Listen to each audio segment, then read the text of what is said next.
states that it's just dealing with the expenses, but then one parent can enroll the child into a school even though the other parent disagrees. So I would need to take a look at your decree, but I would encourage you to review your decree and read that portion in detail and see exactly how it's worded to see if you both have to agree. And as a follow-up to that, I guess I would kind of counter here the question, do you have joint legal custody? What is the custodial arrangement? Is it joint legal? And if so, then the two of you would have to agree on the education, health, and welfare of your child. And I would argue that, the choice of a school would fall under education, and that mom can't just arbitrarily enroll the child in the school without your consent. If she did, it would appear to me that she would be in violation of the decree, in which in that case, then you can go and file a motion for contempt, which we talked about as to an answer to one of the prior questions. If she's trying to take you back for a private school, I would check the case law in the jurisdiction, because I'm not sure which jurisdiction this your decree was entered in, as it doesn't state it in the question. But if it was here in Missouri, traditionally the court is not going to award education expenses paid for a private school. And I guess I want to follow that up. I should preface that with depending upon what school you're talking about. Is it grammar school? Is it high school? Is it college? And if it's grammar school or high school, it's got to be a school that would offer more than what the public school would have to offer in the school district that you live in. Now, if it's college, once again, I would encourage you to take a look at your decree and see if there was any mention or an order dealing with college expenses.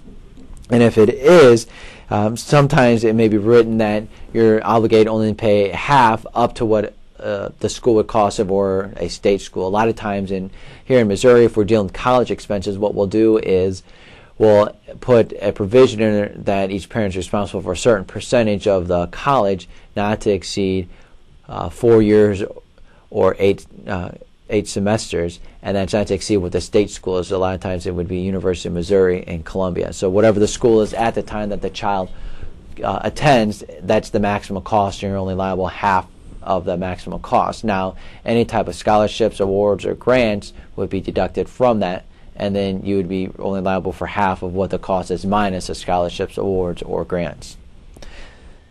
So I would encourage you to take a look and see exactly where, if your decree states anything regarding private schooling. If it does, I would check with a local attorney in your state if it's not Missouri, and see what that what the local rules are, or the case laws regarding private school versus public school. The next question states that my wife and I are no longer happily married. I've decided that I can no longer be married to her, but I've not been able to find employment, so I'm forced to remain in the house due to economic constraints. My wife is trying to force me to leave. I have insisted that my name is on the house and that I have every right to remain until I can make a way for myself. The question is, if I leave and cannot provide any money to support my kids, will that be considered abandonment? Will I forfeit my portion of our assets that I might otherwise be entitled to? I would think that having me on my feet would be better for both of us, and that she would think so too. As a matter of my strategy, is it better to go through the proceedings while I'm jobless, or push it back until I have a job? Well, right off the bat, I can tell you that if you don't have a job, a court's going to really frown upon that, and things may not go in your favor. So you definitely want to be gainfully employed. I don't care if it's a job that you don't like, or if it's minimum wage and you can make more, but as long as you're showing an effort to be gainfully employed, then that's going to go a long way in your battle here. So breaking this down from the multi questions that were asked, the first one states that if you leave and cannot provide any money to support my kids, will that be considered abandonment? Well, abandonment would be a period of time, and I would check your law, but in Missouri it could be between 90 days, 6 months, but a period of a consecutive time in which you have had no contact with your children. Just because you leave a house and don't pay child support, that's going to be considered an abandonment. But if you leave your house and have access to your children but don't pay child support, a court's going to come down upon you extremely harsh, and you may get an outcome that you're not requesting. So I can't stress enough that you need to be gainfully employed. And then if you're in a position where you're not making as much as you were, you can look for another job, but you want to show the court that you are gainfully employed because you have a duty and obligation to financially support your children. If you can't do that, a court may dismiss your petition, may sanction you, may make an award of a disproportionate amount of the assets to your wife and in favor of your wife and not so much to you. So you really need to go into this with being gainfully employed. Another question is, will I forfeit my portion of our assets that I might otherwise be entitled to? Well, if you're going to abandon the household, and I use the word abandon is just leave and not pay, then, as I stated earlier, a remedy that the court could use is to give a disproportion of the assets to your wife. And also, you could be socked with some attorney's fees. You don't want to be having to pay a portion of your wife's attorney's fees and have her get a disproportionate amount of the assets because you're not supporting your children. And if a court awards a child support order and you're not following that because you're not working, that's not an excuse. The court could find you in contempt, and then based upon the jurisdiction that you live in, if you have an arrearage of child support, you could be looking at a felony. So you could be going down some path here that you don't want to be going down, that you can quickly avoid just by getting a job. And that your income will be taken into consideration in an award of child support, and especially on the interim level, we can be able to flesh out any issues regarding employability and salary. But you definitely want to go into the court with some type of job making and earning an income, because if you don't, then the court's going to view that in a light that's disfavorable to you. So I can't stress enough that you want to go into this proceeding gainfully employed. This person states he thinks it would be better having him on his feet and then pushing the proceedings back.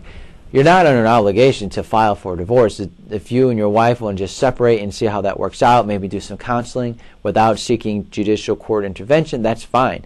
You're not under an obligation once you leave the house to file a petition for dissolution of marriage or a petition for legal separation. I would encourage you to speak with your spouse if the two of you can talk on some type of civil terms to really determine what is in the best interest of your children, because that's really going to be the big picture. You want to be able to obviously support them emotionally and physically, but you want to be there for them financially as well. And I used legal separation. Not sure if some of the audience out there is familiar with what that is. It's similar to a petition for dissolution of marriage, except that a court is not going to find that the marriage is irretrievably broken. But what you can do, and the benefit of a legal separation, is protect your financial interest.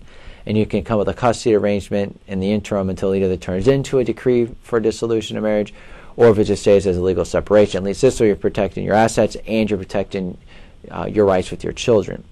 And so if you have a petition for legal separation that has been granted by the court, anything from that point forward that you would acquire, property, money, would be considered your separate property. So that if you and your spouse get back together, that would be considered your separate property, because that's property that was accumulated since the legal separation.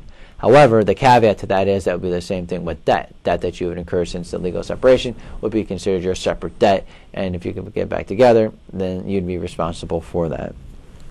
So I would, those are two options that you can look into, but you're not required to push any type of proceedings off. But if you're going to go into a proceeding without current employment and earning an income, then I would suggest you try to see if you can do counseling, but at the same time try to become gainfully employed, because a court is not going to look favorably to you, as I've said several times throughout this podcast. Unfortunately, we are out of time, but you can go on DadsDivorce.com, click on Ask a Lawyer, submit your questions, and we will do our best to present them during one of our weekly podcasts. If they haven't been presented, please let us know, and we'll do our best to get them on. So it's DadsDivorce.com. Also, you can go on to iTunes, type in Dad's Divorce, and you can download any one of our podcasts to listen to over again at your leisure. I believe that this is a free service offered to you. You can just download it. That's iTunes. Before Ask a Lawyer is DadsDivorce.com. Please check our website. We're continuously updating it and trying to make it user-friendly for our clients as well as for individuals who access our website. So that's DadsDivorce.com. Thank you.